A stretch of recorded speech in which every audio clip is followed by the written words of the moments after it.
Okay, we're rolling. We're rolling, okay. Fuel comes from the mechanical fuel pump. This is an on-off switch. You need to turn the fuel on to start the car, and you turn the fuel off before you kill the ignition, so the mechanical pump does not load the cylinders with fuel because it's constantly pumping. Fuel comes out, goes into the K valve. The K valve is monitored by, inside this 9/16 wrenched bolt, there's a jet in there, main jet. That main jet comes back and returns into the fuel pump. That sets the entire flow to the motor. Now, this bypass that comes out of here goes to this block. This is a lean-out block. Each one of these solenoids, there's 4 wires. It's grounded.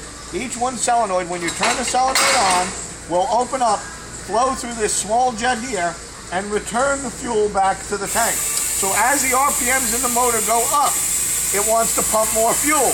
Well, fuel pressure could rise. As the fuel pressure rises, we lean it out in time in 4 different stages to keep the temperature consistent throughout the run. That's your fuel system. If you want to lean out an individual cylinder, you take this jet out of the holder down at each cylinder. Don't touch the hat jet, that's balanced. If you put a bigger jet in, it's going to increase the flow of fuel, which will lower your temperature in your EGT of that specific cylinder. When you change the main jet, it changes the exhaust temperature of all 8 jets together simultaneously. So individual control at the cylinder, entire engine control at the K valve. Simple enough. Now let's talk about something here. This is the CO2. This CO2 piston, when you step on the throttle, full speed, it'll crack open approximately this far. That allows the car to go on the 2-step at 4,000 RPM. When you let the trans brake button go, I'll show you inside, a solenoid will open up. It has a valve that lets the CO2 come either fast or slow or anywhere in between. So the flaps could either open up like that, or they could open up like that, or anywhere in between. That enables us to have a car not get violent with small tires. You probably, with a big tire car, can open this very quickly. But if you find the car's too violent leaving, you slow it down a little. So this is CO2 controlled, which comes in here. Your setup has a CO2 canister. This is an on-off valve. So the driver turns the CO2 on, the valve is still closed. It's activated by your switch panel. It's like an arming system. This valve here is your speed that you're going to open up your throttle.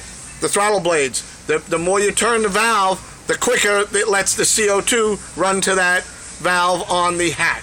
So you mount this and you mount your CO2 bottle, and that is your control of your flaps. We use a four-stage dead and bear timer to control our lean outs. Okay, they're not expensive. It's got 4. It's a nitrous controller, stage 1, stage 2, stage 3, stage 4, which enables you to turn the lean outs on whenever you want them, or not turn them on. It's to lean it out to keep the temperatures of the run high. So you could start out that, and as it runs, the more RPMs, the more fuel it's pumping. So you want to lean that, you want to bypass that fuel back to the tank. Remember, the jet in the main jet, the bigger the jet goes, the more fuel it's going to bypass into the tank, which means it's going to run leaner. Bigger jet doesn't mean it's dumping more fuel. Bigger jet means it's bypassing more fuel. Cool? Cool. That sums it up. I think that should give him a good understanding of what is what. Yep. Yeah, this is all we did here on these. Here, look at the turn on off valve. See the little lever? Little lever, you got the lever, I gave you the lever. See? On, off, forward, beyond, forth. Now this, one thing that you'll find is alcohol stuff will stick because it dries out real quick. That's why that's stuck right there. Yeah. We'll have to lubricate that. Lubrication. Because that's off. You watch this here. Watch. It's sticky. Look at it. It's sticky. It won't even want to open. Yeah. We got to move that. Yeah. That's alcohol from sitting. And yours is set up the exact same way.